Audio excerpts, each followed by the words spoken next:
Il y a longtemps, quand l'humanité vivait en harmonie avec une nature indomptable, il existait une période de vie qui était à la fois une bénédiction et un défi, l'enfance. De petites créatures curieuses, vulnérables et pourtant incroyablement résilientes jouaient et survivaient dans un monde où l'inconnu se cachait derrière chaque rocher.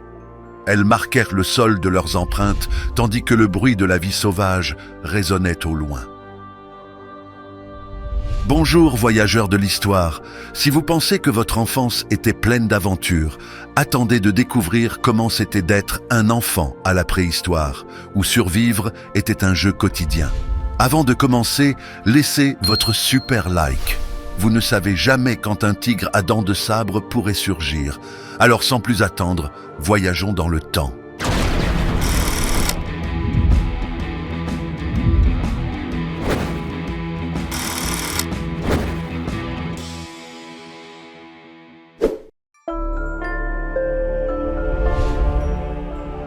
Le miracle de la naissance.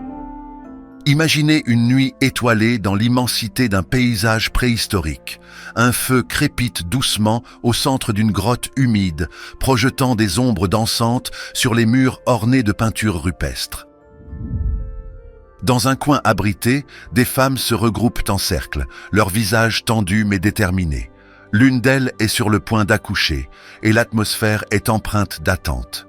Pas de salle stérile, ni de technologie moderne. Juste la chaleur des flammes, l'odeur des herbes médicinales et les sons sauvages, avec les loups hurlant au loin.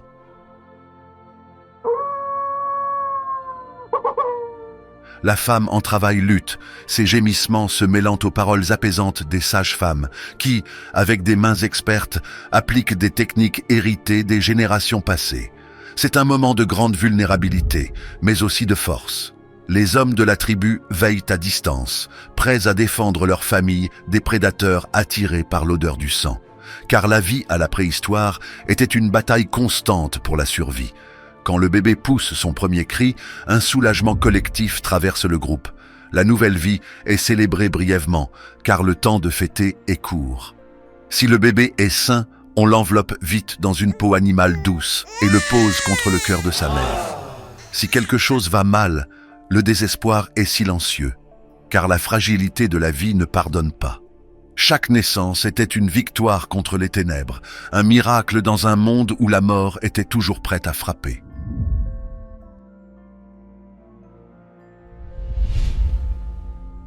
Les difficultés quotidiennes de l'enfance. Imaginez maintenant un matin froid et brumeux, le soleil timide sur les collines verdoyantes et les rivières glacées serpentant comme des veines argentées à travers le paysage. Les enfants de la tribu sont déjà réveillés, pieds nus dans l'herbe humide, sentant chaque goutte de rosée comme de petits chocs d'énergie. Pas de place pour la paresse à la préhistoire. Dès qu'ils ouvraient les yeux, les enfants devaient être en alerte, leurs instincts s'aiguisant comme les pointes de lance de leurs parents. Ils suivèrent les adultes dans les tâches essentielles, comme cueillir des racines et des fruits ou accompagner les chasseurs et pêcheurs. En Grande-Bretagne, par exemple, des empreintes d'enfants dans l'estuaire de la Severn montrent qu'ils participaient aux expéditions, courant et jouant parmi les adultes. Mais ces jeux étaient des exercices de survie. Les enfants imitèrent les gestes des chasseurs, lançaient des pierres, jouaient à cache-cache pour entraîner la furtivité et façonnaient des objets en argile sous l'œil attentif des plus expérimentés. La vie était une école en plein air où la nature était à la fois professeur et menace. Les jouets étaient rudimentaires, mais cruciaux pour l'apprentissage. Des disques en os décorés que les enfants faisaient tourner, développant coordination et imagination. Il y avait aussi de petites sculptures d'animaux, comme des bisons et des ours, trouvés dans la grotte d'Isturitz, en France, annonçant les compétences de chasse qu'ils devraient maîtriser. Même des poupées en argile ou en bois, créées en secret par leurs mères ou sœurs, leur apprenaient l'importance de la protection et du soin. Mais ce n'était pas que travail. Parfois, les enfants couraient sur les plaines, riant de simples découvertes, comme le scintillement d'une pierre ou le saut d'une sauterelle. Ces moments volés dans un monde plein de défis étaient précieux, et même dans ces éclats de joie, une leçon restait. L'enfance était brève, et chaque jour devait être vécu intensément.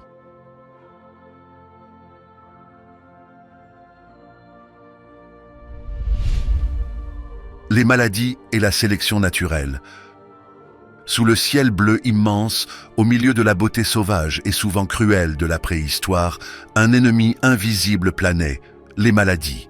À l'époque, les fièvres étaient des mystères mortels, des esprits maléfiques aux yeux d'une tribu sans connaissance médicale. Pas de diagnostic, juste des signes à surveiller. Si un enfant se mettait à tousser ou que son front devenait brûlant, une peur muette envahissait les parents, qui connaissaient bien la rigueur de la nature. Beaucoup ne survivaient pas à l'enfance. Les villages faisaient de leur mieux. Un chaman secouait peut-être un amulette en os, chantant des prières dans la fumée épaisse d'herbes brûlées pour chasser la maladie. Dans les grottes sombres d'Atapuerca, en Espagne, des restes d'enfants âgés de 5 à 15 ans ont été retrouvés enterrés avec soin. L'un d'eux avait même un amulette rouge, une biface de silex, peut-être un dernier cadeau pour son voyage vers l'au-delà. La perte d'un enfant était à la fois un chagrin personnel et une menace pour la survie de la tribu, qui dépendait de chaque membre.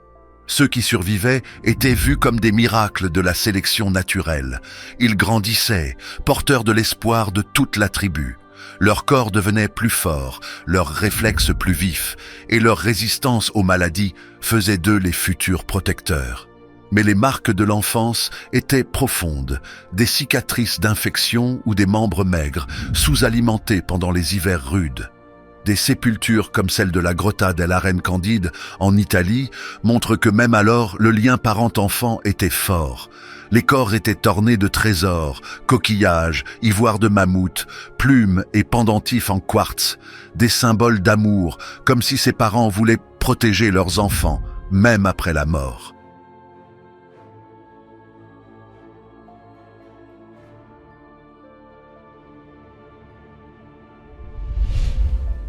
Les dangers de la vie quotidienne. Pour les enfants de la préhistoire, le danger était omniprésent et la frontière entre la vie et la mort était fine. Imaginez un monde où les prédateurs rôdaient dans l'ombre, ou où l'eau d'une rivière pouvait cacher des courants mortels. Il fallait apprendre à écouter le vent, à lire les signes de la nature, et ce dès le plus jeune âge. Dans la grotte de Rouffignac, en France, des traces montrent que les enfants jouaient sous la surveillance d'adultes, mais prenaient aussi des risques en dessinant au plafond des grottes, peut-être tenus par des bras forts, mais jamais totalement en sécurité. Des histoires de courage étaient sûrement racontées autour des feux, motivant les jeunes à devenir forts. Pourtant, il était facile de se perdre, d'être emporté par une crue ou, pire, de devenir une proie.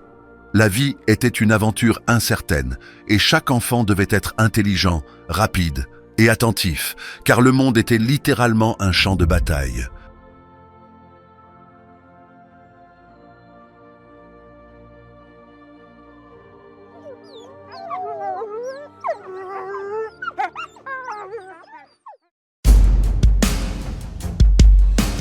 Nous voilà à la fin d'un voyage dans un passé qui montre combien nous pouvons être résilients.